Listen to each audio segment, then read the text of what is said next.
Yo, before we start this video, I just want to give you guys a quick message for the people that click on there. Assume that if you click on this video, it's because you're trying to find a way to level up your art. And let me tell you, you're on the right video, but just don't watch this video. You have to take actionable steps. You have to take actions. If you're just watching this video like all the tutorials that you've been watching so far, I'm just gonna tell you straight that you're just wasting your time, because just watching this video, put it in your what to watch later, or put it in your playlist of full of tutorials that you say that I'm gonna watch it later, is not gonna work for you. Like, this video is really for the people that are really serious about the art grind, that really want to level up their art within a year. I'm really taking my time to share with you guys on this art series to help people to level up the art. And I'm sharing my own experiences. And yeah, so if you're not really serious, just get out, click out of the video, go watch something else, go watch another art tutorial, go watch some shortcuts to help you draw faster, or to draw things without studying the real thing. And yeah, that you're gonna at least have you're gonna get something out of those videos than watching this video, because for this particular series of videos, we're really playing for the long game. We're playing for the long term. We're not trying to find shortcuts. We're doing everything from scratch, from the basics of the art grind. So yeah, so if you're still here after this quick message, I hope you're gonna take the actionable step, gonna get serious about the art grind, and that you are gonna take the time to practice doing the exercises so you can level up your art. All right, I'll see you guys on the other side. Hey yo, what's up everyone? It's your boy Carl, back at it again. New video, same grind, y'all already know. Hope y'all doing well on this Friday afternoon and ready to grind the art and sit back or relax while listening to me doing this video. Before we jump on today's subjects, please leave a like and subscribe to the channel so you won't miss any of my videos. I upload every Friday afternoon talking about various subjects related to the art grind, and also sharing my own art journey to become a successful artist within 5 years. If you want more details about that, you can watch this video. The link will be in the description and in the cards in the top right. And now that you've done all the engagement stuff, let's jump right into today's subject. Alright, today's video is the beginning of my first art series that I called Fundamental Roadmap. It is a bit related to a previous video that I made about 2 weeks ago, I think, where I showed you guys how you could level up your art skills with a challenge that I called the Hyperbolic Art Grind Push. If you want to know more about that, you can check out this video right here. The link will be in the description and the card at the top of the video. So after spending an entire year dedicated to grinding my fundamental art skills with the help of a mentor, I thought it would be a good idea to share with you guys how you could do the same. At first, I was hesitant to do this because I personally didn't see the result of my growth at first, but looking back to where I started in January 2023 to today, I feel confident that all my fundamental practice are starting to catch up, and my work is really improving. First, let me explain what are fundamentals. Art fundamentals are the main skills that will be used in every aspect of creating visuals. They are essentials for an artist to be able to create balanced and aesthetically pleasing works. If that definition was a bit too complex for you, essentially art fundamentals are like the raw ingredients that you will use to make a dish. Without them, or not understanding how to use those raw ingredients, you won't be able to make a good food, or in other words, a good artwork. Now that you know what is the fundamentals, I'm going to lay out what are the art fundamentals that you're going to work in an order. We are going to start from level 1. Why? In order to upgrade your skills, yes, fundamentals are good, but we will start by getting rid of bad art habits, and the best way to do that is to start from the very beginning, and from there build good habits so when you're going to start grinding the next fundamental skill, you will have less bad habits to deal with, and it will be easy to fix them.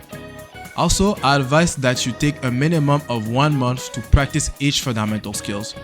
If after 1 month you don't feel comfortable with that skill, or you think you need more practice, feel free to extend it. But don't get trapped in trying to get perfect with that skill. We're not trying to be perfect here. We're trying to improve. Your goal is to acquire a non-existent skill, or to improve it by getting rid of the bad habits. Alright, here are the fundamentals that you're going to practice in order. But for today's video, we're only going to focus on 2 because if I have to lay out everything, we're going to be there for an hour. So I'm going to give you guys 2 fundamental skills that you're going to work with, and from there, you're going to take some action, hopefully. Like I said, we're starting from the basics of basics, so from level 1. For your first fundamental skills that you're going to grind, we're going to grind your draftsmanship, or also called line works. Lines are the very foundation of any drawings, no matter what style or medium. Most beginner artists will have weak line works because of the lack of confidence in their lines. Working on your draftsmanship will help you gain that confidence and also help you make better sketches. I'm pretty sure you saw a lot of artists' work and you look at the caption, it said doodle or sketches, but you thought, what the fuck? This is final line art for me. This is a sketch? The reason why you think that is because that artist has a good draftsmanship, a good control of the lines, and a lot of confidence with his movement. So, how are you going to practice your draftsmanship? There will be 2 exercises for this, the control line and the gesture lines. The control line exercise will help you become more accurate and build confidence. You will do a bunch of lines of different size and variation. Short lines by using your wrist, medium lines by using your elbow, and long lines by engaging your whole arm or your shoulders. For the variation, do straight lines, C curves lines, and S curves lines. All those variations, do them in vertical and horizontal and diagonal direction. It is really important that when you do the control lines, you don't go too fast but don't go too slow either, and that each line begins and ends at the same spot. If you want to make it easier for you, you can place 2 dots in different direction and at different length, and from there connect them and make the best straight line or curved line as possible. As for the gesture lines, it's going to be the same as the control line exercise, but this time you're going to be more loose and you will use your entire arm more than your wrist. The goal here is not to make accurate lines but make marks on the canvas or the paper, and also you will aim to have a control speed. Being reckless with your speed by making marks on the page won't work. You want to build awareness on how fast you can go and control that speed over and over to be able to make the same type of line. Do gesture lines for each variation of lines and trust you will feel your arm burning at the end of this. Draftsmanship practice is low-key like doing arms workout at the gym. For the 2 exercises, fill 1 or 2 pages or canvas per different type of lines. For your gesture lines exercise, if your page looks like a scribble, it's totally fine because like I said, you're not aiming to make precision lines, but you're aiming to get fluidity in your lines and build confidence. Like I said in the Hyperbolic Art Grind Push video, if you have the opportunity to do it every day, take it, or if you don't, just organize your schedule around your day so you can be consistent with the grind. Alright, now that you know what to do for level 1, let's go for level 2. Alright, if you felt like level 1 was too easy, we're gonna start to do level 2. For level 2, the second fundamental skills that you will focus on is shape and forms. In level 1, you were focused on drawing lines and making marks on the page, which are just that, but now it's time to use those lines and marks and connect them together to create shapes and forms. This fundamental skill, in my opinion, is extremely important for you to be comfortable with, because in the future levels, this skill will help you immensely to simplify almost everything in the art process. Even though I said take a minimum of 1 month to study and practice each fundamental skill, for this one, take more time to do this because it will be really beneficial in the future. Alright, so how are you going to practice shapes and forms? First, we are going to divide level 2 into 2 sub-levels, the shape level and the form level. As you probably guessed, we are going to start with the shape level only.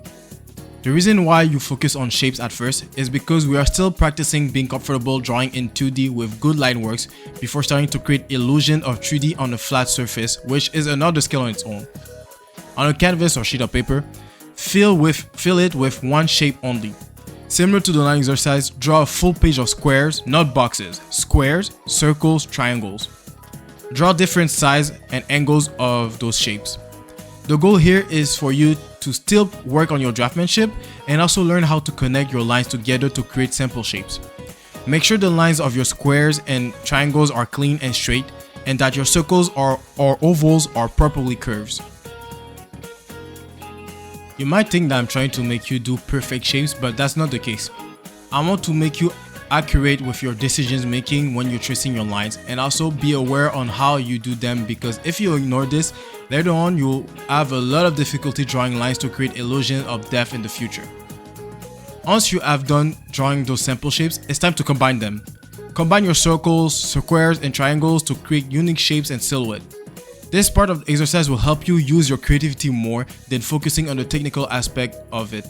It will be a fun exercise to do, and you'll be able to see what you came up with. I know I'm repeating myself, but take your time doing the shape practice.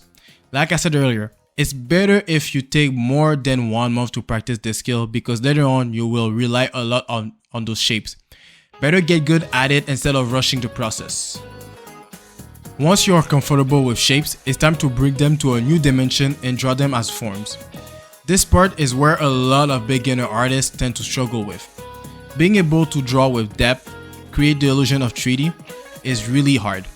If that can motivate you, being able to represent forms properly will make you above average in terms of skills. So take your time with that skill and get good at this.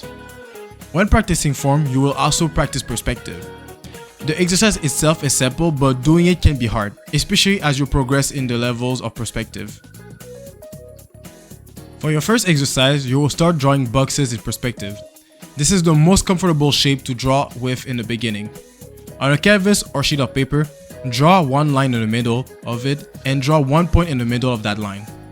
The line represents the horizon line, and the point in the middle represents the vanishing point, meaning that every line will originate from that one point only. From here, you're going to start building your boxes. Start by drawing a normal square anywhere in the canvas. Then, from the vanishing point, draw a line that will connect to the 4 corners of that square. Once done, draw another square behind the first one by connecting all the 4 corners by the lines you have done. The further the square is, the smaller and longer the box will be. Now, repeat the process by drawing boxes until you fill the page, and if you want to have fun with it, transform those boxes into objects like Mario World boxes, Minecraft cubes, etc. As you get comfortable with 1-point perspective, level up to 2-point perspective, then go to 3-point perspective. And if you got balls, go for 5-point perspective or fisheye view. Okay, no, I'm playing for that. Don't do that. Just focus on the basics. Once you understand how to draw boxes in perspective, it's time to test yourself and freestyle drawing them to see if you can create good boxes with good line work without an horizon line and vanishing point. Fill a page with those, and if you struggle doing that, restart doing the practice with an horizon line and vanishing point until you get it. But wait, that's not all. Boxes are not the only form that exists. There are cylinders, spheres, pyramids, and many more. But we're just gonna focus on cylinders and spheres for the moment. To draw those in perspective with ease, draw a box first, and within that box, draw the form that you want to practice. For example, cylinders. Cylinders are 2 circles connected from back to the front of the drawing. So, drawing a circle in the front hand of the box and one at the back end of the box will create that cylinder for you. As for a sphere, you don't really need a vanishing point or horizon line for those. All you have to do is draw a circle and make sure that it's properly curved. And within that circle, draw 2 ellipses, one horizontal and one vertical, then you have a sphere. Of course, depending on how big and small your ellipse will be, your sphere will be looking in a different direction. We'll put some examples on the screen so you can see what I mean. Alright, this is it for part 1 of the roadmap to grind your fundamental skills. Part 2 will come in 2 weeks because next Friday will be my art grind review from the Hyperbolic Art Grind Push Challenge Spring 2024 edition. So for now, focus on working on your 2 fundamentals that I talk in this video. Thank you for watching. Hope you are excited to level up your art. Feel free to join my Discord and share your practice and studies with me. I like seeing other people on the art grind and striving for the best version of themselves. The link will be on the description of the video, and feel free to join us. I will let you guys go. Have a nice weekend, and like always, keep grinding, take some break, but don't slack. And yeah, I'll see you guys on next Friday. Peace!